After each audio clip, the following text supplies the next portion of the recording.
Hi guys, this is Keith G from the Children's Hunger Project and the Palm Bay Chamber, welcoming you to this month's Chamber Chat. With me today is Michelle Oesterle from the Hi. American Cancer Society. We're filling in for Nancy, who's out on vacation somewhere on a boat, probably sipping a margarita right now, not thinking about us at all. I don't know what that's all about, but anyways, thank you for being here today. We're excited about our topic. But first, just wanted to go through some upcoming events with the Palm Bay Chamber. Just a reminder that the Chamber will be closed on Monday for Memorial Day. We all have a long weekend. Yes. We're excited about that.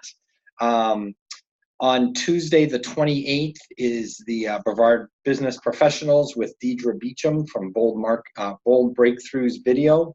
That's going to be at the Red Ginger Restaurant at the Melbourne Mall from 8 until 9:30. That's always a great event, free to come, and great information there. Also, May 29th, Wednesday, is the new Hot Pot grand opening at Red Ginger at the Melbourne Mall.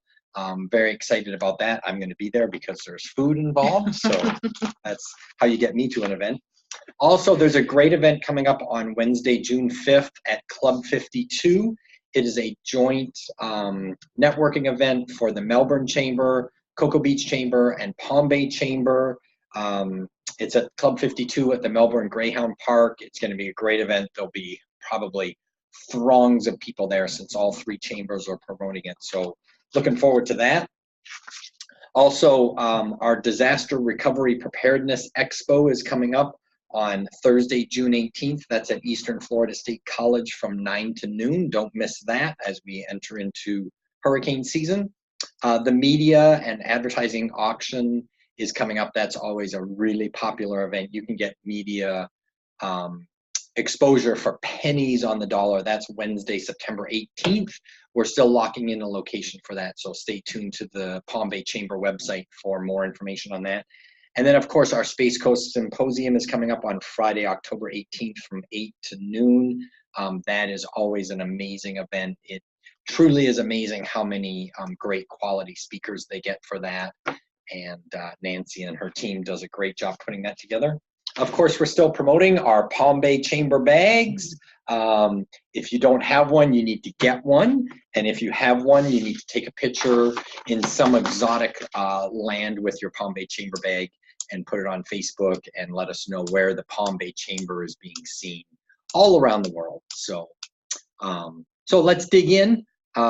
Michelle, we're going to talk about volunteers, something near and dear to my heart. And both of us are nonprofit executives. We have dealt with volunteers a lot. Yes. Wouldn't be able to do our jobs without our great volunteers. We're going to talk about how to recruit volunteers, how to train volunteers, how to appreciate volunteers, maybe how to dismiss volunteers too. I've had to do that a couple of times. But let's dig in. Michelle, tell me about your experience just with volunteers. How many years have you worked with volunteers? What have you had volunteers do to help you? So I have worked with volunteers. Actually, in a few weeks will be 5 years that I've been with the American Cancer Society. So I've worked with volunteers in that capacity for almost 5 years. And prior to that, I was a volunteer myself for the Pancreatic Cancer Action Network.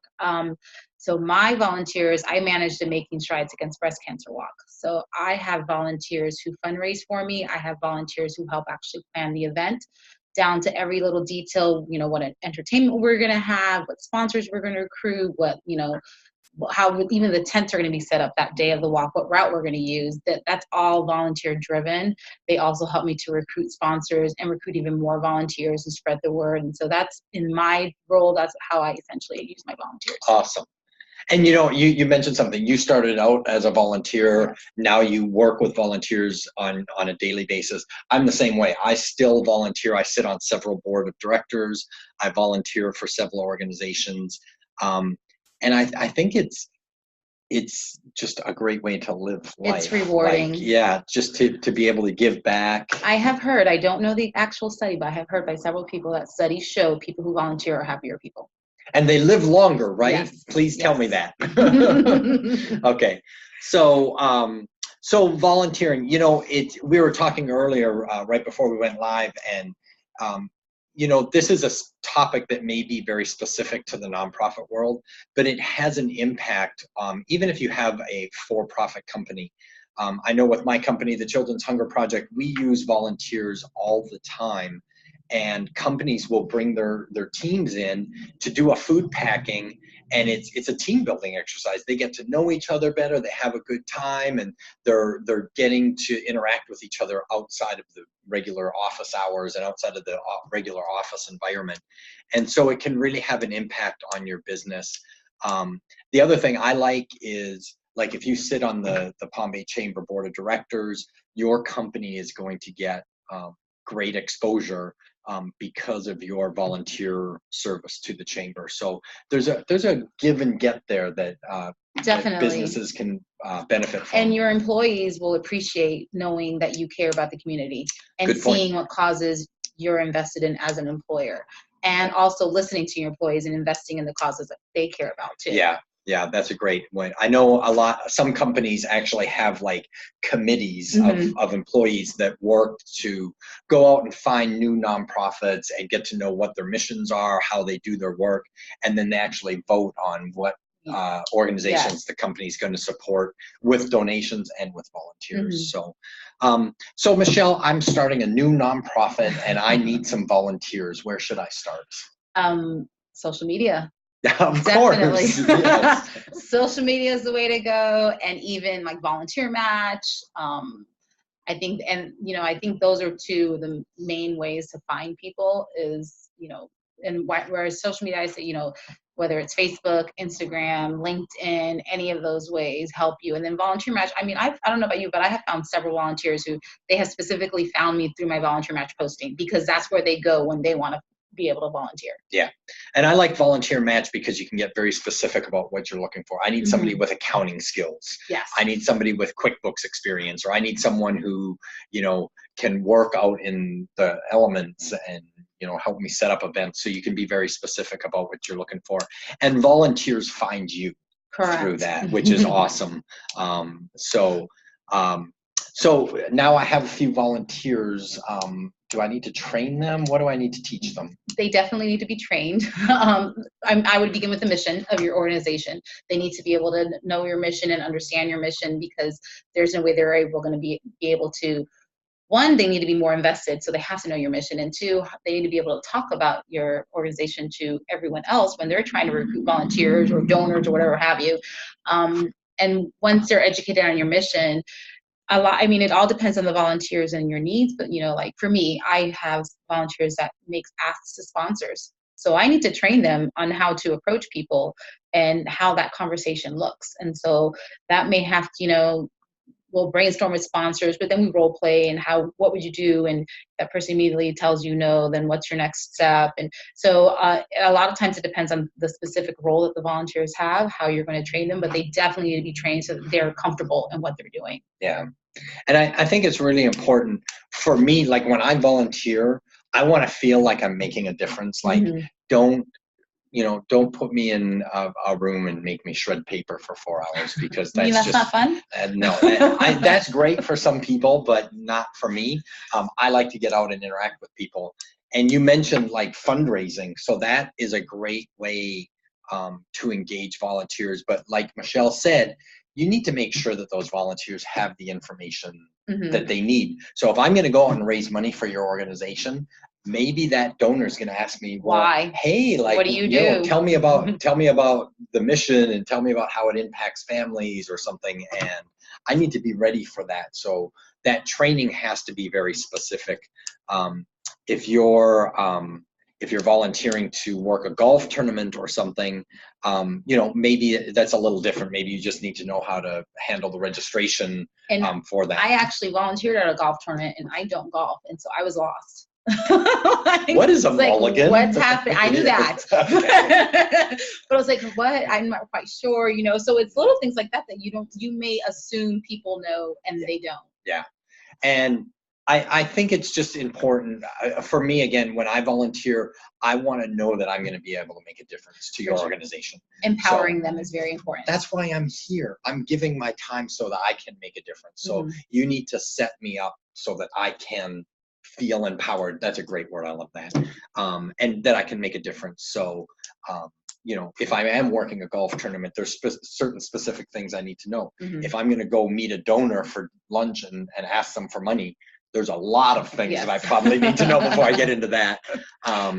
But you know, even simple things. We have volunteers that come in and pack food for us, and literally within a couple of minutes of walking through the door, they're packing food.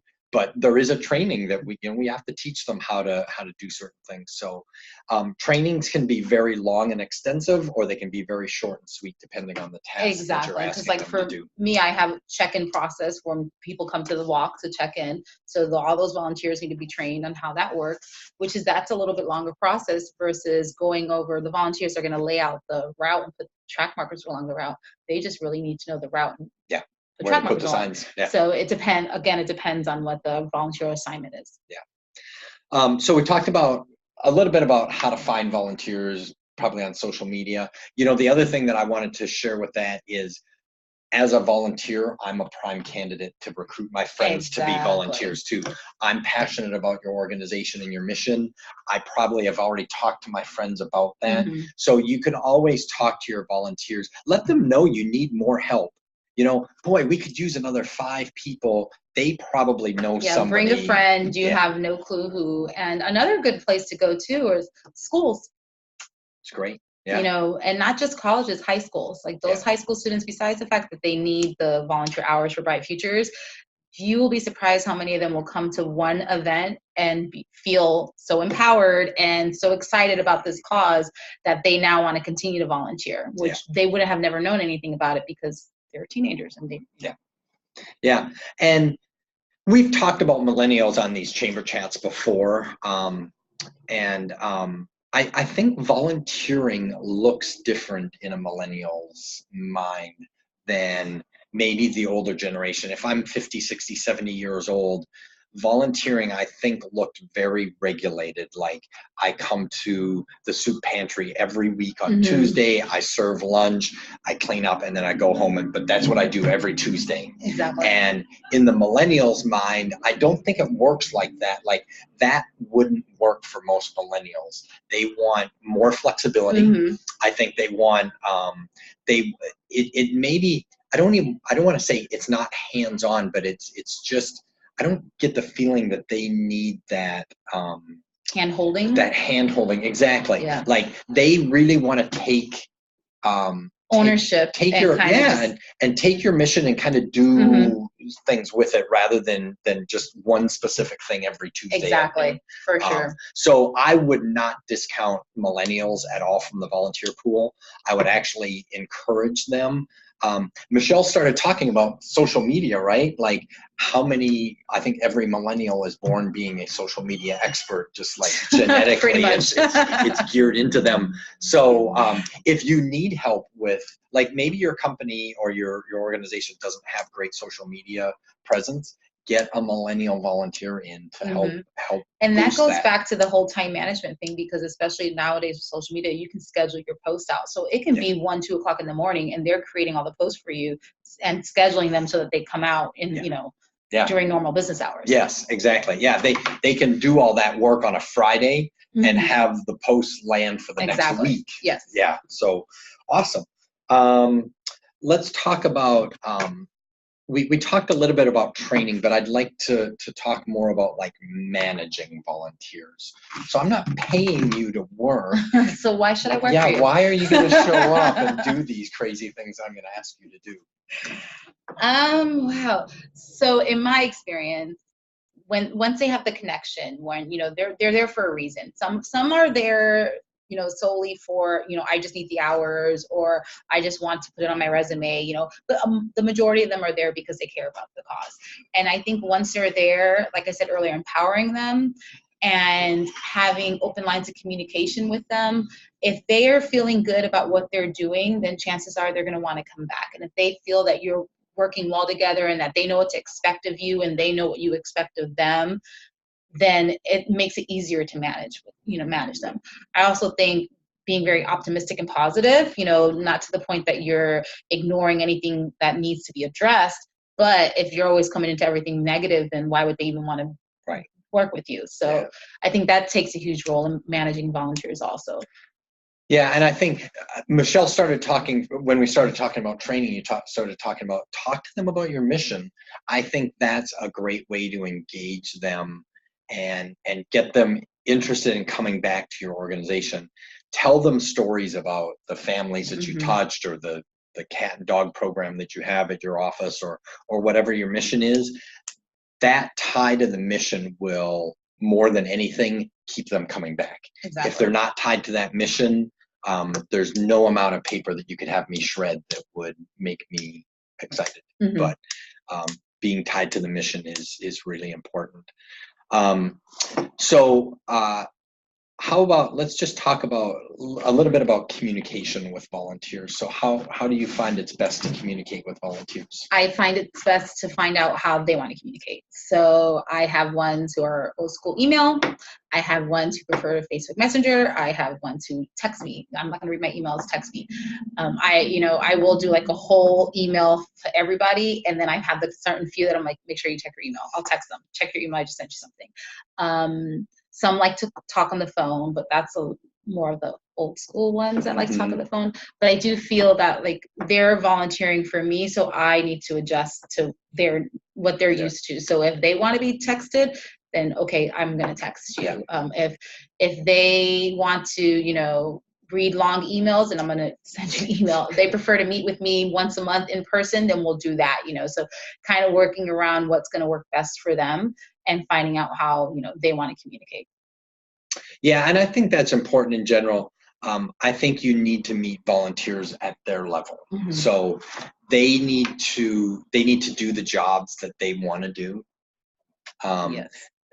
They may be willing to go outside that box, but in general, like if I want to, if I want to be outside meeting with people, don't sit me inside in front of your database and have me do data entry like exactly. That. I may do a little bit of that from time to time. If you really need me. Yeah, just because I know you really need this, but that's not why I'm here. That's not what I'm interested in doing. And those volunteers will tend to go away, I think. Exactly, yeah. Communication wise, meet them where they want to meet. Like if they want to be texted, then I think it's up to you to text them and to connect with them. And I have, for me, I have a variety of roles. It's like this whole chart of different roles that you can have that all come together to plan the walk. And so I'm constantly, if you choose where you think you should, where it works, and we can address this later on in a few months from now. If you think that this isn't a good fit for you, or maybe I don't think it's a good fit for you, then we'll sit and talk about it, and we can change roles. Just because you're not necessarily good with team recruitment doesn't mean you're not going to be good with the whole committee at all. And that only comes with communication and feeling comfortable with each other, having that communication and respect. Yeah, good. So let's talk about managing volunteers. So day of, you've got some volunteers at your event. How do you make sure that they all know what they're supposed to be doing and are doing that? Walkie-talkies. Yes. So day of, we typically have about 100 volunteers because it's a massive walk. It's Making Strides Against Breast Cancer Walk. There's a lot of people. I have my core group who they all know exactly what's going on. My core logistics volunteers, they're the ones with the walkie-talkies, and they know everything that's happening. And we have talked weeks prior to this, and every week leading up to it, and then even a few days leading up, so that everybody knows what's happening. And so then every day of volunteer has somebody that is a walkie-talkie volunteer that they know they can go to that person. So you actually have volunteers managing the volunteers. Correct. And supervising and leading Correct. them. So most of the time, I'm just kind of listening on the walkie-talkie, paying attention to what's going on, making sure the problems are resolved, but I'm not solving the problems. They all are, which I think goes back to making them feel empowered. Because if I were the one doing everything that day and giving out all the orders, then why am I, they might be thinking, why am I here? She's the one running the show. They want to be able to say that they put on that event. And so they're the ones who are there, and I'm just there in the background. Yeah. Yeah. So I think it kind of works like a staff, like a paid staff. Yes. You have a hierarchy. So, Michelle's up here. She's kind of supervising everything and just kind of over the big picture. And then you have tiers of volunteers that are supervisors with the walkie-talkie. Then you have day of volunteers that probably maybe this is their first event that they've done with you. The folks with the walkie-talkies have probably been with you for a few years, so they know the routine. They know what the event is like. They know some of the problems to anticipate. Exactly. Yeah. So very similar to a for-profit company where you have, you know, the CEO, and then you have the managers, and then you have the line workers, or however that works. Making it all happen together. Exactly. Yeah. I think, you know, the other thing that I think is really important is to be able to delegate to volunteers. Like, sometimes it's hard, I think, for paid staff to kind of let go and, you know, give that walkie-talkie to that person and let them be in charge of the starting line or something. But I think it's so important that when you've got folks that are ready to do that, that you be able to give them that walkie-talkie. Just, you're in charge of this now, and you can do this, and you can do this, and we can do it too. Like, we can give that away and be okay. So delegation is really important in, you know, like Michelle, I guess I see Michelle, like, if you try, you said earlier, if you tried to do this whole event by yourself, it would be impossible. So you have to be able to, you have to have people that want to work there, and that you can manage, that you can delegate to make sure that there are chunks of the event that you don't have to worry about. And they want to be delegated to, because they're there for a reason. They want to give back. They don't want to just be standing around waiting. You know, they want to have a list of things to do, and they want to know ahead of time what they have to do, so that at the end of the day they can sit back and say, I did this. I am a part of all of this happening. So, you know, it just helps people. And honestly, I mean, I think it's sometimes easier to delegate that off to volunteers than to paid staff, because my connection to your organization is because I love what you do, and I'm there because I'm passionate about your cause, rather than you're giving me a paycheck. Exactly. And so sometimes that a connection to the mission is so much stronger than, at the end on Friday you're going to give me a check for a couple $100. It's if this event doesn't succeed, I am going to be personally hurt, because I want to move your mission forward. They have that investment. Yeah. So I think sometimes volunteers are stronger than paid staff. Yes. At certain things. I agree. I would agree with that. Yeah. So let's talk about, so when you do an event, do you do like a debrief after the event with your volunteers? Why do you do that? We want to talk about, you know, what worked, what didn't, how can we improve for next year, what should we definitely keep, what don't ever do that again. Because a lot of this it is volunteer led. So when they have ideas, I'm like, okay, like for instance, one year, oh gosh, I think this was in 2015. They all thought that it would be a good idea for part of the entertainment to have a magician. Okay. Sounds like a good idea. Magicians are cool. Seems like a good idea. Sure. No. It did not work. It was, there was just way too many people there that morning that they weren't really paying attention to him. He wasn't engaging enough. And so, you know, but we didn't know. And so afterwards, that was one of the things we talked about, never do the magician again. I mentioned to you earlier that we changed where the walk was. It used to be at the stadium. Now it's at the Avenue. So year one, we had the tents laid out a certain way. In our debrief meeting, we decided, nope, we need to switch things around, and we came up with a better layout, which everyone appreciated the following year. So it is very important to have that debrief and go back and figure out what can change and what we need, because we can always improve. And I think that that's important to go ahead. Awesome. And I'm assuming you have like some of those volunteers with the walkie-talkies at that debrief contributing to the discussion. Yes. So everybody's invited to come, and we all sit there and we talk about it, and we go, you know, and I have it formatted so that, okay, so let's talk about the entertainment only. Let's talk about the food that we got donated. Let's talk about the ride. And so we go in segments and we just talk about it. And the volunteers trust each other enough that there are no hurt feelings when it comes to this, because we're not here to criticize each other. We're here to just try and make everything better so that the following year we just keep improving.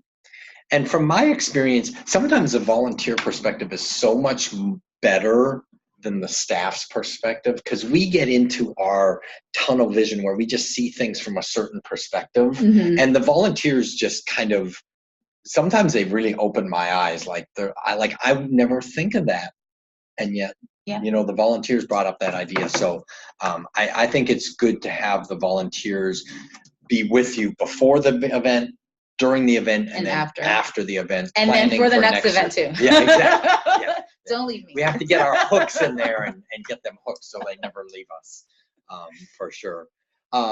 Anything else you want to talk about as far as managing volunteers? Have you ever had to fire a volunteer? I have not, thank God. I had a volunteer quit, but I wanted to fire that person, so it worked out okay. You know, I think they realized it wasn't really a good fit. Yeah. So I was like, oh, thank God. But knock on wood, have never been in the position where I have to sit down with someone and have that hard conversation. Yeah. You know, I think it's hard. I've had people say, well, you can't fire people. They're a volunteer. And I'm like, no, we have to fire. Like, if it gets to a certain point where that person is disruptive to the event, to the mission. Like they're toxic at meetings. Exactly. Yeah, like. Yeah. It's, I've had to do it a couple of times, and it's not pleasant. I'm sure. But for me, my brain, I can really segment out, this is what's best for the mission. Mm-hmm. And whatever that is, we're going to do it. And if it means firing this person and breaking their heart, that's what needs to happen. And so did that person understand and was still that connected to the mission that they still support? So I've had to do it a couple of times, and there's been people that have stayed connected to the mission and found other ways. Mm-hmm. And there have been one for sure that literally just left and never saw again. And I mean, both are good. Yeah. You know, both are good outcomes. I think it's the mission got stronger, the organization moved forward. Mm-hmm. So that's the end result. You work with a board of directors, or? We have a central board of directors, so I don't see them directly. My manager does. Okay. Because our area is Indian River County, Brevard County, Volusia County, and then all the Orlando counties, so Orange, Seminole, all that. So they are all like essentially. So Commissioner Kurt Smith is part of our board of directors. Cool. So yeah. Do you work with your board, helping you make connections in the community? Yes. Okay. We rely on them to help make connections and answer questions. So they definitely are a necessary part. And, you know, and they're very well versed in our mission. So they're also able to help educate the community. Great. Do you use volunteers to just help you make connections in the community? And yes, I rely heavily on. I will sit there and tell them, listen, I need X, Y, and Z. Who do you know? Please help me. And I tell my volunteers, if you're not comfortable making the ask, at least make the introduction so that I can go in there and make the ask. But I definitely rely on them because I'm only one person and I can only know so many people. And so I need them. And I mean, and it's not even just it's connections with people. It's little things like, for instance, last year I had a volunteer who's very hesitant to make the ask, but we were needing food donated for the day of the event. And she's like, well, I always go to Bagel 13. I'm like, well, go in there and ask them. Like, if you always go, and to me, the ask means more when it comes from a volunteer than staff. Yeah. I said, you go in there and ask. And she was so hesitant. And it took her a couple months to ask. And finally she went in there and they said yes. And she called me so excited because they made the end. So, and because of her connection, they now are coming back again this year too. So it's every little thing there. It's just kind of like, I just think of like the way a spider web goes. Like they just all make all those connections for us. And this isn't a fundraising chamber chat today, although I think both of us could probably talk about that for about 3 days too. But you know, when making an ask like that, I think it's important to have the right person doing the ask. Yes. So that volunteer was probably more effective than you would have been because they had that connection with Bagel 13. They go in there all the time, so they already They know their face. Yeah. So I think having the right person make the ask is it goes a long way. Huge part of that.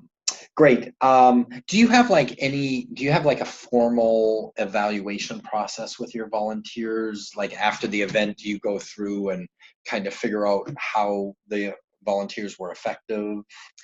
Not formal. We have an informal one where we will go back and think about how effective they were, whether or not they me to think of a different role that they could possibly be on. Some people, they thought their strength was in one area, but then I'm looking at them thinking, no, you're better in this area. And so it's where I have yet to have to do something formal, thank God. Sounds like a lot of work. But so far, no, we definitely, after the event, talk about what was the right fit for them, and let's try this. Maybe you should do this next year. Or maybe, besides my event, there are other ways they can volunteer. We have like a road to recovery program where drivers volunteer to drive patients to treatment. So maybe that's going to be your fit, maybe Relay for Life will be a better fit for you. So definitely trying to keep them still with the American Cancer Society, but maybe not necessarily with Making Strides Against Breast Cancer. Yeah. Okay, great. Let's talk about volunteer appreciation. What do you do to make sure that your volunteers feel appreciated? I constantly tell them that I love them. That goes a long way, by the way. I think, honestly, being very sincere and genuine with them, because I do constantly tell them that I love them, but I think they realize that I am truly being sincere when I tell them how much I appreciate them. And so saying goes a long way. After the event, I always have little gifts for them. Let's not forget Volunteer Appreciation Month in April. I didn't tag any of them, but on my own personal Facebook page, I said something, on Volunteer Appreciation Week, like how I'm so grateful that I have these wonderful people that I work with. Cool. So, it goes a long way, but I think at the end of the day, being sincere and truthful, because you can just say, I appreciate you, and they know that you're full of it. Right. So I think having that sincerity with them and building that rapport with them and getting to know them also, like knowing that so-and-so just had a grandchild, or, so-and-so is looking for a new job, or, actually caring about them. Yeah. I think shows a lot of appreciation, more than just saying, I appreciate you. Right. Yeah. Good points.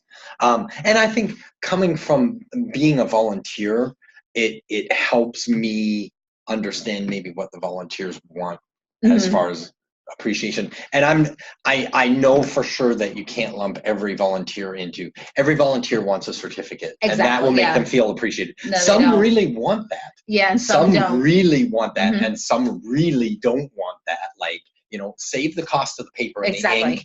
Tell me you appreciate me sincerely and honestly, and I'm good. Exactly. And some want that plaque to hang on their wall, though. Yes, that's true. So and I think sometimes it's, especially after a big event like that, sometimes the volunteers can kind of help lead that volunteer appreciation. It's perfect that you said that. Sounds kind of weird, but that happened. So after, not last year, but the year before, after the Making Strides event, like a month later, one of my volunteers completely planned an entire party for all the volunteers to come together and just kind of enjoy ourselves and celebrate our successes for the year. Yeah. And that was a volunteer who did it. She's like, don't worry, Michelle, I want to organize this for everybody else. Wow. So, that's awesome. And they're all just part of a team. I think feeling like a family, like I had one person say, and she said it multiple times, which I was like, wow, that after coming together for our volunteer meetings, when she leaves, she feels like she just left church. It just makes her feel so good to be with everybody. And so, I think that's a part of them all getting, not even just me getting to know them all getting to know each other too. Yeah. And caring about one another and stuff. And so they end up becoming a family. Yeah. Great. So to any organizations that I volunteer for, and I know who you're listening right now, but if you want to make me feel appreciated, just give me food. Food, yes. That always works, right? Mm-hmm. Food. Doesn't it? Yeah, that's a huge motivator, huge, it just goes a long way. Like, buy me lunch and I feel really appreciated. Yes. So, we had fresh Krispy Kreme donuts once brought to us by our event chair, and it just made everybody's day. Yeah. Because they were fresh too. So goes a long way. Goes a long way. Little things. Yeah. So talking about volunteer appreciation, the reason I brought that up is because I wanted to talk about retention of volunteers. And I think the appreciation leads right into retention. Because if you want me to come back, I need to know that I was appreciated, either by that plaque or by that Krispy Kreme donut or by that genuine thank you or something. But that's going to make me come back more than anything, is knowing that I made a difference and that my efforts were appreciated. So can you talk a little bit about how do you make sure that your volunteers come back year after year? I honestly think it's because I have shown them so much appreciation that they come back. They even, they'll even tell me later, you want me back next year, right? I'm like, yes, I do. Thank you. I do want you back next year. And I have, which I didn't even bring it up when we were talking about recruiting volunteers, but I host a committee rally where I invite my previous volunteers and anyone new. Like, I just reach out to like anyone who might be interested, and we talk just about the committee and what it could be and kind of way to get them excited. And I have had volunteers say like, oh, don't worry, you're gonna love volunteering for Michelle. And I really can't even pinpoint anything specific that I do. I really honestly think it's just because I'm so sincere with them and so genuine with them. And so they want to come back. And I think retention, one, they have to like working with the staff partner, whoever they have to like working with each other. So it's very important that you choose the right group of volunteers, and it'll come once they, success breeds success. It's contagious. We had a great event. Oh, we want to come back and we want to try and make it better. And so I think all of those pieces work together to get them to, and they just, that day of the walk, they're like, okay, I'm coming back next year. I already have ideas for what I'm going to do next year, it's just wonderful that it works that way. So, and I'm sure with you too, the same way, they see the impact of all these children that they're able to help, that they're able to feed, and they're like, I want to do this again. Yeah. I know my nieces actually volunteered one time for the Children's Hunger Project, and they're in high school, and they were like, oh, we're ready, we're going to do it again. So yeah, I think that momentum, you start building momentum with an event or with a group of volunteers or something, and it's easy to derail that momentum, but it's also easy to keep that going and to build on it. And I think I don't think we can stress enough, when you're dealing with volunteers, be sincere. Like that sincerity, just like if you have a problem, deal with it like honestly and upfront. This isn't working, we need to go in a different direction or something.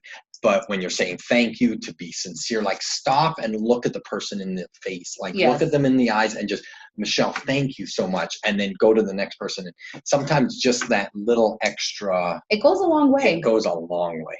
And I like handwritten notes too. I do, and I hand address them. I don't do labels because I don't like. I do that too. And to me, it's so insignificant. It's just a label, but I just look at it like, no, that person took the time to actually write it all out. Yeah. And I have horrible handwriting, so anybody that gets one of my notes, I apologize up front. But I think I want that personal touch. Like I put the stamp on it. I wrote out the card and the envelope, and I didn't use a label. God help me, because you probably should, right? I probably should. I'm sorry, postman, that you have to read my horrible handwriting, but I want that personal touch. Even if they can't read what I'm saying, I'm sincere in what I'm saying. Exactly. Yeah. So what else can we talk about with volunteers? Do you have volunteers that you mentioned? So you're primarily involved with the events, but you also can get volunteers to help with, services, getting people to and from. So more programs. Yeah. Volunteers. What's the difference between an event volunteer and a program volunteer? So and people can do more, people are both, some are event and program, but so the event volunteers, for the most part, whether it's Relay for Life or Making Strides Against Breast Cancer, or in other areas we have galas, you're there to plan this event, to put it on, to execute it, to recruit anything that we need for it, whether it be, in-kind donations of food and water, teams, whatever. You're doing everything that we need to make this event successful. Our program volunteers, we have volunteers like that are Reach to Recovery, so that's breast cancer support group. So they're doing that and they're trained on how to do that. Road to Recovery drivers, they have to, pass a, background check, and because they're actually dealing with they are picking the up, patients. Picking up patients and taking them to and from treatment. We have Hope Lodges, not here, but in there's one getting built in Jacksonville, there's one in Gainesville, and there's one in Tampa, very similar to Ronald McDonald House, which most people are aware of. So there's volunteers who work there. There are volunteers, we have volunteers who sew turbans and donate them. Cool. I mean, we have volunteers who work on our advocacy side, who go and lobby in Tallahassee and have petitions signed and go and talk in DC, and so there's that whole other aspect too. So it's limitless. Like, how you can volunteer. And I think that, and I think once somebody finds the cause that they appreciate, that they want to be invested in, they'll find that there are several ways that they can help that one cause, which I'm sure is the same for you too. Absolutely. Yeah, absolutely. It's, when you said limitless, it really is like, I agree. I think if you're looking to volunteer, find what moves your heart, find that passion, find that mission that you really care about, and then just like go take a tour or call them on the phone or send somebody an email at the organization and get involved, and then you'll find your place. Exactly. And sometimes it takes a little while. Like I think I may want to shred paper, but once I do shredding paper for 15 minutes, I know I'm not that, but then I can find something else to do. We have volunteers that make phone calls. Yeah. So do we. That's all they do is just make phone calls. And there are people who hate it, and there are people who love to make phone calls. Yeah. Yeah. And honestly, I love to make phone calls because it's something really easy. And yet it doesn't take a lot of time. Like, I can literally, I can make a lot of phone calls in like 30 minutes. Yeah. And 30 minutes is nothing out of my day, yet I can touch, countless people through that.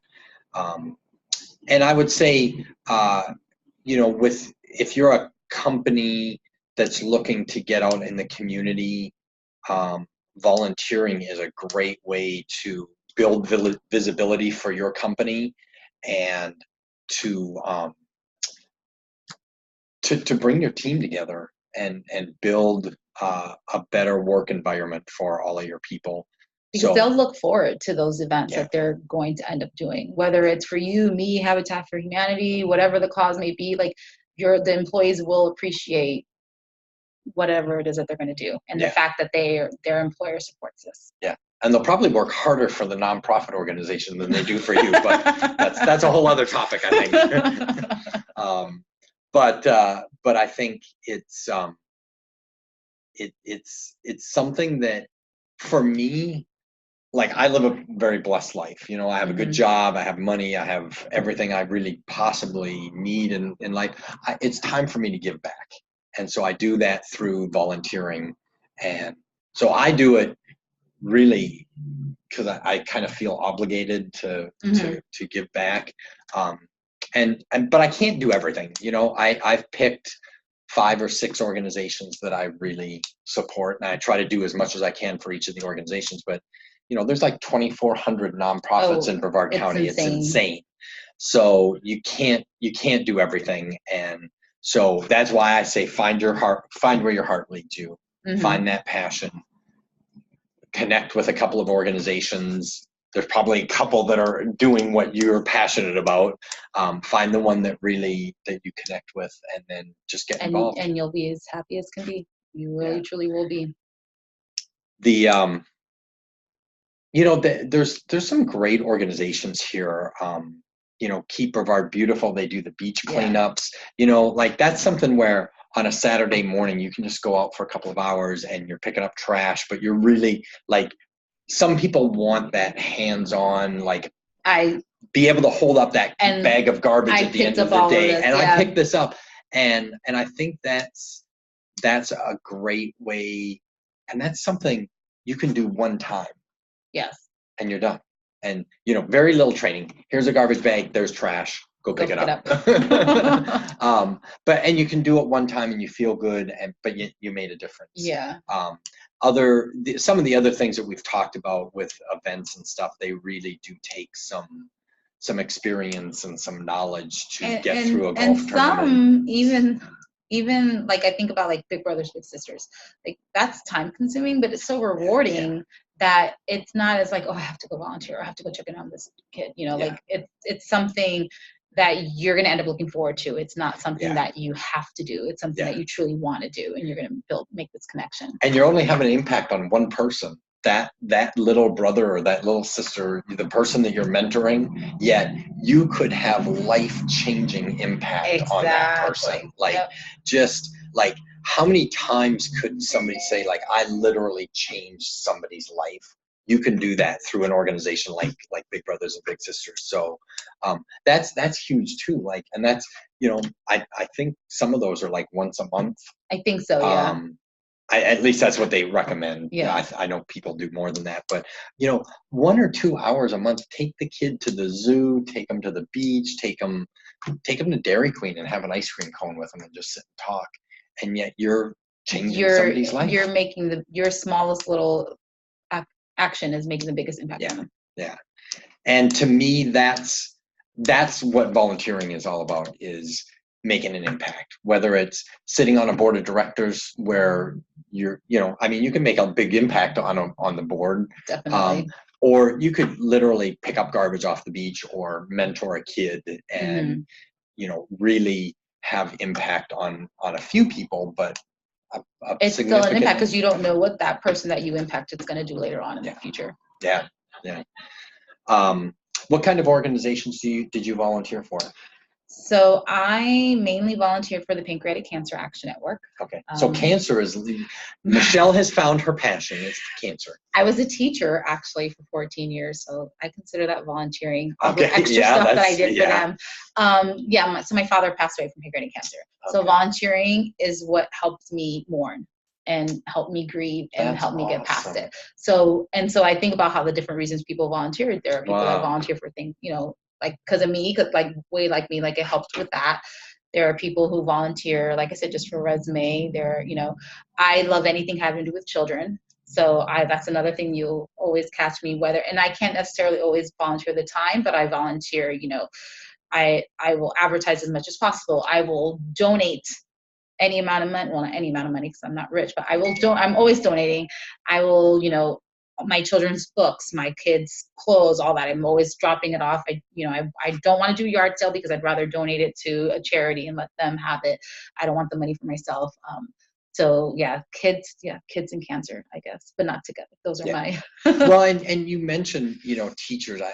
Teachers are, one of those really truly unappreciated professions, I think, in our country. Yeah. If you have a kid in a school, go volunteer for your kid's class. Go read a story to the class, or give the teacher an hour break and go in. And they're always looking for volunteers at the schools. Once I stopped teaching and started working with American Cancer Society, I started volunteering at my own children's school. Yeah. Because they really do need everybody, and they need all the help. And that's important. I get, I want to help my kids, so I can go tutor somebody or do the big brothers, big sisters, but I want to help my own kids. Okay, well, go to their school, go volunteer in their school, volunteer to coach. Yeah, and I think it's important because I think volunteering is a learned trait. So your kids are watching you volunteer. They're going to grow up and they're probably going to volunteer as well and give back and understand the importance of giving back. Yes, definitely. My daughter's 11 and she volunteers at the walk every year. Everybody knows who she is. She is not even by my side. She's off helping. She's leading. She's got the walkie-talkie and she's going to town. She's in the little golf cart and she's got her thing and she volunteered, and it's because of, like just you said, because she has watched me all these years. Yeah. I didn't drag her. Drag her is not a nice way to say it, but she just one day was like, I want to go with you. Yeah. And ever since then, she was like, my committee expects her to be there. That's awesome. And I know for me, I watched my parents. They were always chaperoning on school trips for me, and just being involved. And I think that's part of the reason why I got the bug, was I saw what my parents did. Mm-hmm. And the importance that they placed on that, and just wanting to make a difference. So I really think that that's important for our kids to see that. It's important to care about others and want to help others. Yeah. So. Yeah. Let's see. What else can we talk about? We talked about social media a little bit. What about like media in general? Like, do you guys use like newspapers and radios to recruit volunteers? We don't pay for any advertising. Good job. Good answer. So if they like Light Rock is one of our media sponsors, or so they're in kind for us, and so they'll promote it for us. I know that Wes just recently did a whole thing of ads for Relay for Life. And I remember seeing the commercial, getting really excited. So we try to get those partnerships with these, all these media outlets. but it has to all be in kind. So I'm sure, as you realize, that's not always the easiest thing to do. It is not easy, and I mean, thank God they do that, because the advertising is so expensive. Yes. Like, I don't know. And that's not what we do. You know, you're not in the advertising world. I'm not in the advertising world. That's not what we should be doing. But it is a good way, like if you can form those partnerships, it's a good way to get the word out and advertise for volunteers. Like every time I get a newspaper article or something, I try to put something in there about the need for volunteers. We always need volunteers, and I think most organizations probably would say. I'm pretty sure they won't turn you away. Yeah. I can't think of a single one that tell you no, we're good. I don't think I've ever heard of a nonprofit having too many volunteers or even enough volunteers. So it's important. We use volunteers. At the Children's Hunger Project, all of our food's packed by volunteers. It's all delivered by volunteers. We literally would not do our mission without volunteers. So it's important to get involved. I think it's personally important. I think if you're representing a company, it's great for your company to get involved. And sometimes companies can do like different things. Like they have teams that some will go and, do things at the Humane Society, and they have another group, like bigger companies, that will go and help seniors. They'll have that day of giving, and then they kind of separate who's going to do what. Day of giving. Yeah, exactly. Like I know Wells Fargo does that. Yes, they very well. Yeah, it was just a few weeks ago, if I'm not mistaken. Last month, maybe. And I love some of those companies that they put their money behind their volunteers. So if their team comes and helps you, then you also get a check. Like Kohl's. Yes, Kohl's does a great job of that. Walmart does that too. Yeah. It's funny how we know these things, right? Yeah, it's kind of amazing. But I think it's good, and some of those, like, I think some of those jobs are really hard, like in the retail world and stuff, and people really seem to gravitate to volunteerism just to, I think, give them something. It's a nice release. More in their life. Yeah, great change of pace and release. And I said it before, I think I'll say it again, that sometimes they work harder for the nonprofit volunteer position than they do for their paid position. But that's interesting. We don't have any questions, so I was hoping to have a few questions, but I don't see any in the queue. Michelle, tell me about Strides. What are you working on right now for? Right now, I'm getting ready to get all the collateral printed so that we have posters and trifolds and brochures to paint the town pink so everyone knows. And my committee's meeting in June 6th is our next committee meeting, and so we're just, we've tried to plan something special for the survivors, so they're working on that. And then I have another subcommittee that's working on recruiting teams, and then the logistics committee starting to get all the food and water donated, because everything that's there that day of is all donated. Awesome. And your event is when? October 26th at the Avenue. At the Avenue. Awesome. And it's a morning? It is the morning, so you are there. What time do you get up that day? Oh, God. I am up like at 4:00 in the morning that day. Gosh, yeah. And then I'm there at like 5, and check-in starts at 7. Opening ceremony starts at 8. The walk starts at 9. Everybody's gone by like 10:30. All the participants, not us. And then I'm gone usually by like 11:30 noon. Yeah. And then my day continues because my son plays football, so I have to go and hurry up to the field so I can watch him play. We do a 5K in January, and it's nice because you're up early, but your day ends early. But we're literally, the last 3 years in a row, we were done and cleaned up by 10:30 in the morning. Yeah, so and then you've got your whole rest of your Saturday to go about your business. So it's a good way. It's a good way to bring a lot of people together. How many people you were telling me? 9,000 people come at the Avenue. At the Avenue. It's a lot of people. Sheriff Ivy's there too, so that's always really fun. And he always has pink on, and They usually he did it last year, but usually one of the officers will lead the walk. And so, cool. Yeah, it's a lot of fun. A lot of people. It takes a lot of volunteers to put it on, though, too. There's no way. Parking. That's what I'm talking about. park. Well, that's why we have to stay centrally located, because there's still so much parking available in that whole area with throughout the avenue and leading also.